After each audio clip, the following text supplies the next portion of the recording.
Hello दोस्तों, आपका द्विघात समीकरण के एप्लीकेशन के दूसरे सत्र में स्वागत है। चलिए जल्दी से पिछले सत्र में जो पढ़ा है उसका रिवीजन कर लेते हैं। हमने आयु पर आधारित प्रश्न, दूरी पर आधारित प्रश्न तथा क्षेत्रफल पर आधारित प्रश्नों को हल किया था। और अगर आपको याद होगा, हमने द्विघात समीकरण के प्रश्नों को हल करने के लिए 4 महत्वपूर्ण टिप्स को भी देखे थे। चलिए उन्हीं टिप्स को दिमाग में रखकर कुछ और प्रश्नों को हल करते हैं। चलिए अब पहले प्रश्न को देखते हैं। एक ट्रेन एक समान गति से 360 किलोमीटर की दूरी तय करती है। यदि गति 6 किलोमीटर प्रति घंटा कम होती तो समान दूरी तय करने में 2 घंटे अधिक लगते।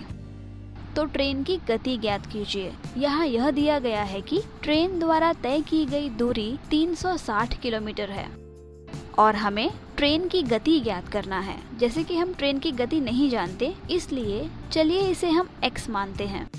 यह समझने के लिए हम 4 कॉलम बनाते हैं। पहला कॉलम स्थिति, दूसरा कॉलम दूरी, तीसरा कॉलम गति और चौथा कॉलम समय का है। तो यहाँ पर 2 केसेस हैं, पहला और दूसरा, और दोनों ही केस में तय की गई दूरी एक ही है, अर्थात 360 किलोमीटर। तो अब पहले केस में ट्रेन की गति x है, जैसा कि हम जानते हैं यह अज्ञात है, और दूसरे केस में ट्रेन की गति क्या होगी। दूसरे केस में यह दिया गया है कि गति 6 किलोमीटर प्रति घंटा से कम है, इसलिए गति x ऋण 6 होगी।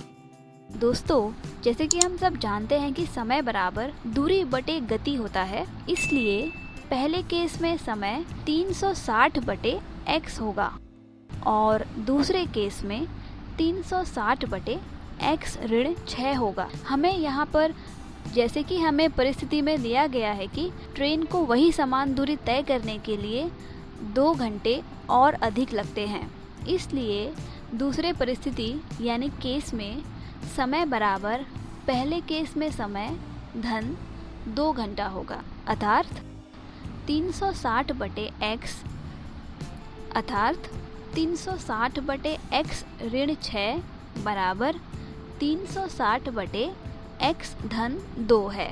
इसे सरल करने पर हमें यह मिलेगा।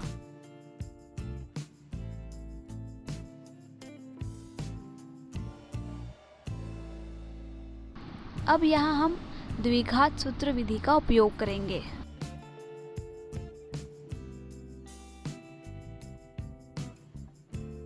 इसे हल करने पे हमें मिलेगा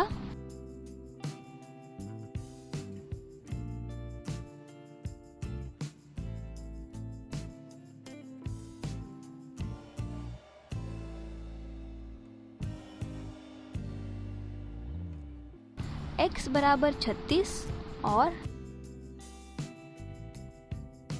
x बराबर ऋण 30।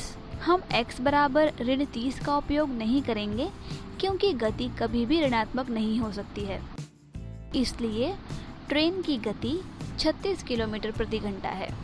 खैर दोस्तों, ये तो बहुत ही सरल प्रश्न था, है ना। सही समीकरण मिलना ही इस प्रश्न का थोड़ा सा मुश्किल भाग है, और जब भी आपको सही समीकरण मिल जाता है तो आप किसी भी विधि का उपयोग करके इसे हल कर सकते हो।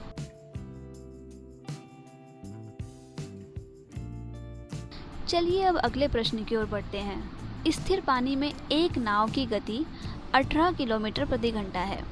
नाव 36 किलोमीटर गति से पानी के ऊपर की ओर जाती है और 4 घंटा 30 मिनट में मूल बिंदु यानी ओरिजिनल पॉइंट पर पानी के नीचे की ओर आती है। तो धारा की गति ज्ञात कीजिए और पानी के ऊपर की ओर तथा पानी के नीचे की ओर नाव की गति भी ज्ञात कीजिए। दोस्तों, इस प्रश्न को हल करने से पहले हमें इस प्रश्न को अच्छे से समझना ज़रूरी है तथा प्रश्न में दिए गए टर्म्स को भी समझना बहुत ज़रूरी है। तो पहले प्रश्न में हम यह समझेंगे कि पानी के ऊपर की ओर तथा पानी के नीचे की ओर का क्या अर्थ है। जब हम नाव से किसी भी दिशा में जाएंगे तो क्या होगा। ऐसा हो सकता है कि तरंगे हमें उस दिशा में जाने में मदद करेंगी या तरंगे हमारा विरोध करेंगी।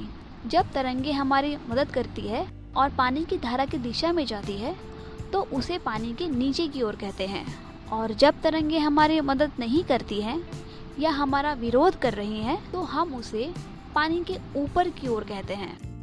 जब भी हम पानी के ऊपर की ओर जाएंगे तो गति कम होगी और जब भी हम पानी के नीचे की ओर जाएंगे तो गति बढ़ेगी। यदि आपको अभी भी कोई शंका है तो हल करने की ओर बढ़ने से पहले आप इसे एक बार फिर से देख सकते हो। तो चलिए बिना समय व्यर्थ किए इस सवाल को हल करना शुरू करते हैं। यहाँ हमें धारा की गति ज्ञात करना है, इसलिए चलिए धारा की गति को x किलोमीटर प्रति घंटा मान लेते हैं। हमें स्थिर पानी में नाव की गति 18 किलोमीटर प्रति घंटा दिया है, इसलिए पानी के ऊपर नाव की गति 18 ऋण x होगी। जी हाँ, नाव की गति पानी के ऊपर कम होगी और पानी के नीचे नाव की गति 18 धन x होगी। अब नाव पानी के ऊपर की ओर जाती है और 4 घंटा 30 मिनट में मूल बिंदु यानी ओरिजिनल पॉइंट पर पानी के नीचे की ओर आती है, इसलिए T1 धन T2 बराबर 9/2 है। यहाँ भी पहले प्रश्न जैसा ही टेबल बनाइए। दूरी, गति, समय पानी के ऊपर और पानी के नीचे। जैसा कि तय की गई दूरी समान है अर्थात 36 है और पानी के ऊपर की गति 18 ऋण x है तथा पानी के नीचे की गति 18 धन x है। अब जैसा कि हम जानते हैं कि समय बराबर दूरी बटे गति होता है, इसलिए पानी के ऊपर की ओर का समय 36/18 ऋण x होगा और पानी के नीचे की ओर का समय 36/18 धन x होगा। आप इस तरह के प्रश्नों को हल करने के लिए ऐसा ही टेबल बनाने की कोशिश कीजिए जिससे हल करने में कोई गलती नहीं होगी।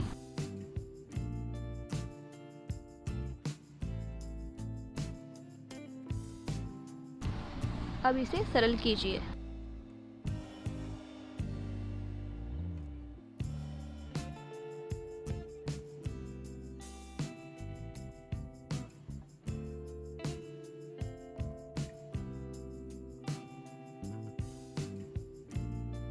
दोनों ओर वर्गमूल लेने पर हमें x बराबर 6 और x बराबर ऋण 6 मिलेगा। हम x बराबर ऋण 6 का उपयोग नहीं करेंगे क्योंकि गति कभी भी ऋणात्मक नहीं हो सकती है, इसलिए पानी की धारा की गति 6 किलोमीटर प्रति घंटा है। पर क्या हमने पूरा हल कर लिया है? क्या यह हमारा अंतिम हल है? जी नहीं, हमें पानी के ऊपर की ओर तथा पानी के नीचे की ओर नाव की गति भी ज्ञात करना है। तो पानी के ऊपर की ओर नाव की गति 18 ऋण x बराबर 12 किलोमीटर प्रति घंटा है और पानी के नीचे की ओर नाव की गति 18 धन 6 18 धन x बराबर 24 किलोमीटर प्रति घंटा है। चलिए अब तीसरे यानी कि इस सत्र के आखिरी प्रश्न की ओर बढ़ते हैं। जॉन कुछ छात्रों के बीच 480 संतरे बांटना चाहते हैं। यदि 20 छात्र अधिक थे तो प्रत्येक को 4 संतरे कम मिलेंगे। तो छात्रों की संख्या ज्ञात कीजिए।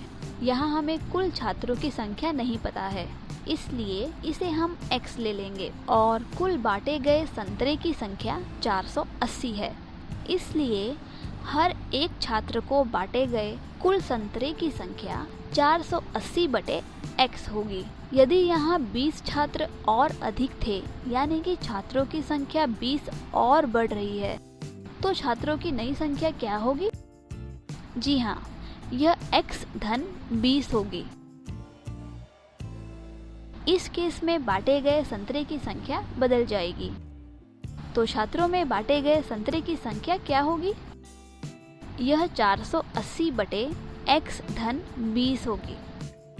प्रश्न में हमें बोल रहा है कि यदि 20 छात्र अधिक थे तो प्रत्येक को 4 संतरे कम मिलेंगे, यानी संतरों की कुल संख्या जो अब छात्रों को मिल रही है अर्थात 20 छात्र अधिक होने के बाद वो बराबर है प्रत्येक छात्र को संतरे मिलने की मूल संख्या ऋण 4 के। तो सभी के मान प्रतिस्थापित करने पर हमें 480/x x धन 20 बराबर 480 बटे x ऋण 4 मिलेगा और इसको सरल करने पर हमें यह मिलेगा।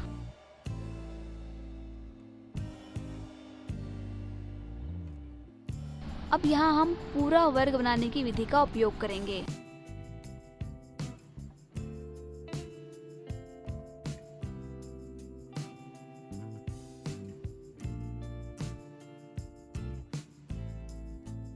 इसे हल करने पर हमें x बराबर 40, x बराबर ऋण 60 मिला। हम x बराबर ऋण 60 का उपयोग नहीं कर सकते हैं क्योंकि छात्रों की संख्या कभी भी ऋणात्मक नहीं हो सकती है, इसलिए कुल छात्रों की संख्या 60 है। हम इसे क्रॉस चेक भी कर सकते हैं यह देखने के लिए कि उत्तर सही है या नहीं। तो 480 बटे 40 बराबर 12 और 480 बटे 60 बराबर 8। और जैसा कि हम देख सकते हैं कि हमें 4 का अंतर मिल रहा है, बिल्कुल वैसे ही जैसे हमें प्रश्न में दिया गया था, है ना दोस्तों। तो यहाँ पर हमने अलग अलग परिस्थितियाँ देखी जहाँ पर हम द्विघात समीकरण का उपयोग करते हैं। दोस्तों अब आप इन प्रश्नों को खुद से हल करने की कोशिश कीजिए।